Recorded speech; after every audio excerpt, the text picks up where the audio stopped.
A to Z Mysteries, Book Number 13, The Missing Mummy, by Ron Roy. Chapter 1. Mummy Monday at the museum? Josh said. He peered over Dink's shoulder at the Sunday newspaper. So, what's the next day? Tummy Tuesday? It was a summer vacation, and Dink, Josh, and Ruth Rose were lying on the lawn behind Dink's house. Josh's dog, Pal, was snoozing under a tree. Ruth Rose took the paper and read the article quickly. No, Josh, the next day is about dinosaurs, she said. It's called Tyrannosaurus Tuesday. The museum is having programs for kids all week, Dink explained. So what happens on Wednesday? Josh asked. Kids go to the Connecticut River and study plant and animal life, Ruth Rose said. It's called Wet Wednesday. Dink took the newspaper back from Ruth Rose. And the next day you get to make a horror movie. That's Thrilling Thursday. The last day is Frog Friday. Each kid gets to study a frog. So let's sign up, Josh said. How much does it cost? Dink scanned the page. $1 for each program, he said. He looked at Josh and Ruth Rose. That's $5 for all 5 days. I don't have $5, Ruth Rose said. Me neither, said Josh. But I know how we can earn it. How? Dink asked. My dad's been trying to get the barn cleaned out, he said. I bet he'd give us the money if we did it for him. Great idea, Dink said. The kids ran to Josh's house and spent the rest of Sunday working. Brian and Bradley, Josh's 2 little brothers, helped by playing with Pal. Josh's dad gave each of the kids $7 for their hard work. After lunch the next day, Dink, Josh, and Ruth Rose got on a bus to Hartford. 15 minutes later, the bus dropped them off on Main Street, in front of the Wadsworth Museum. Across the street was a bank. A digital sign over the bank's entrance said, Monday, July 10th, 82 degrees. Then the sign flashed the time. It was nearly 2 o'clock. Come on, guys, Dink said. We only have a few minutes to sign up. They ran up the museum's front steps and through the wide doors. Inside, the museum was air-conditioned and quiet. The floor was made of marble. Tapestries and large paintings covered the white walls. Welcome to Mummy Monday, said a woman standing behind a counter. Across the lobby, a bunch of other kids and a few grown-ups were already waiting. Ruth Rose took a map from a rack just inside the door. Then the kids walked over to join the group. They each gave the woman behind the counter $1. I wonder where they keep the mummies, Josh whispered. At exactly 2 o'clock, a door behind the counter opened, and a tall man walked out. He was wearing a tan jacket and shorts, knee socks, laced boots, and a white helmet. I'm Dr. Harris Tweed, the man said. Today I will take you on a journey to ancient Egypt. Dr. Tweed's face, hands, and knees were deeply tanned. Dink wondered how much time he had spent in the Egyptian desert. Who's ready to follow me into a tomb? Dr. Tweed asked.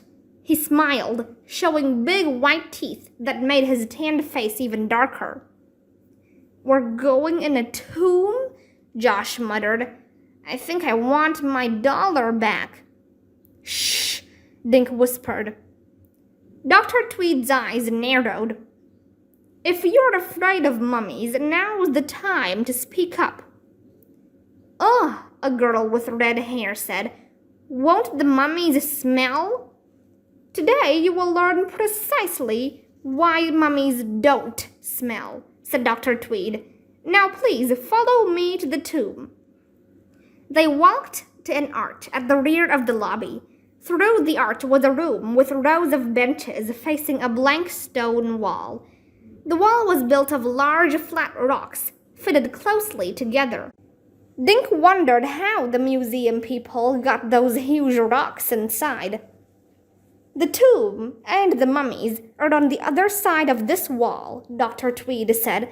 Before we go inside, I want to tell you a little about how these people died and how they became mummies. He pointed to the benches. Please be seated. Let's sit in front, Dink said, heading for the bench. When everyone was seated, Dr. Tweed began speaking in a deep voice. Close your eyes and imagine you are standing on the bank of the river Nile 4,000 years ago. Feel the sun on your back. See the river as it flows by. Hear the oxen bellow as they labor in the fields. A hush fell over the group. Suddenly, an earthquake shakes the ground, Dr. Tweed shouted. Dink's eyes popped open as goosebumps crept up his arms. All the kids opened their eyes and stared at Dr. Tweed. Later, he continued, the survivors prepared the dead for burial. 3 of the people who died in that earthquake are with us today. Dr. Tweed walked over to the wall and pressed his hand against one of the stones. Immediately, the wall slid open. Through the opening, Dink could see a dim room. The stone floor was partly covered with sand and gravel. What you see is the burial tomb, Dr. Tweed said quietly.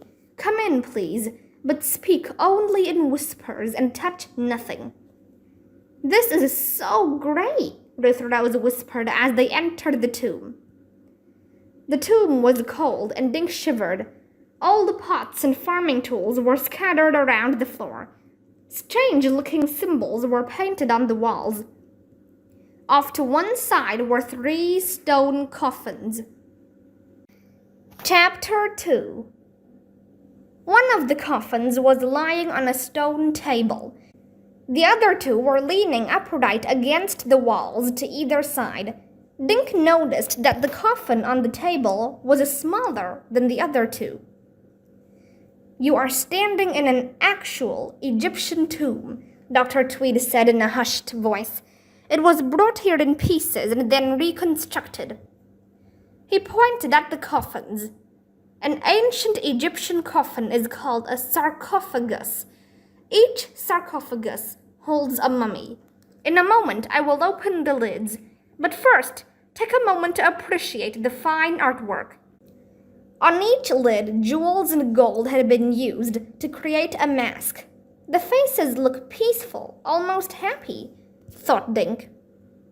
The Egyptians believed that people who died would need their money in the next life, Dr. Tweed said, so rich people were often buried near their wealth.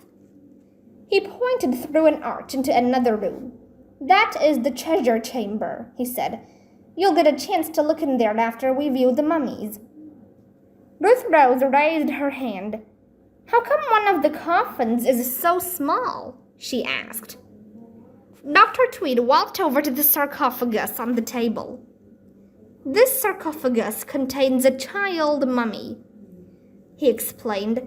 The little boy died with his parents, who now stand beside him for eternity.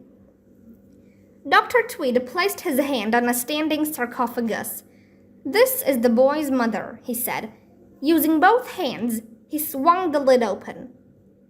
And the father. Dr. Tweed opened the other standing sarcophagus. Without saying another word, he removed the lid of the smallest sarcophagus and leaned it against the wall. The kids stared at the 3 mummies. Each was covered with some kind of cloth, yellowed with age. Dink realized that Dr. Tweed was right. There was no smell at all. Each mummy is wrapped in strips of linen, Dr. Tweed said. Beneath the cloth. Suddenly, a woman with long blonde hair who was wearing a baggy dress darted forward. She snatched the child and raced out of the tomb. Stop! Dr. Tweed shouted, bolting after the woman. Everyone in the room began talking at once. Before the kids could figure out what to do, Dr. Tweed hurried back into the tomb. Quiet, please, he said. It seems Mummy Monday will have to be postponed. We'll have it tomorrow. But tomorrow is Tyrannosaurus Tuesday, someone said. Dr. Tweed looked flustered. His tanned face had turned pale, and one of his eyelids was twitching. Yes, of course, you're right, he said. I'll schedule another Mummy Day for next week. Now you'll have to leave the tomb. I'm very sorry. Kids mumbled, "No fair," as they filed out. Dr. Tweed stepped aside to let them pass. Why would anyone steal a mummy? Josh asked, as he, Dink, and Ruth Rose followed the other kids. I read somewhere that gold and jewels were wrapped up with the bodies, Ruth Rose said. Maybe that mummy has valuable stuff inside the cloth. You mean that woman is gonna unwrap the mummy? Josh asked. Gross. Dink, Josh, and Ruth Rose were the last kids out of the tomb. A moment later, Dr. Tweed hurried past. Behind them, the tomb door closed with a rumble. This is so bogus, Josh said. Should we just go home? I have to use the restroom first, Ruth Rose said. The kids found the restrooms around the corner from the tomb. The door to the ladies' room opened, and a smartly dressed woman with short dark hair stepped out. She was carrying a briefcase and talking on a cell phone. We'll wait for you here, Dink said as Ruth Rose slipped into the restroom. I wonder what the thief did with the mummy, Josh said. I mean, she couldn't exactly carry it down Main Street. Suddenly, the restroom door crashed open. Ruth Rose stood there, looking as if she'd seen a ghost. Ruth Rose, what's the matter? Dink said. Get Dr. Tweed, she answered. It's in the restroom. What's in the restroom? Josh asked. Ruth Rose took a deep breath. The missing mummy, she said.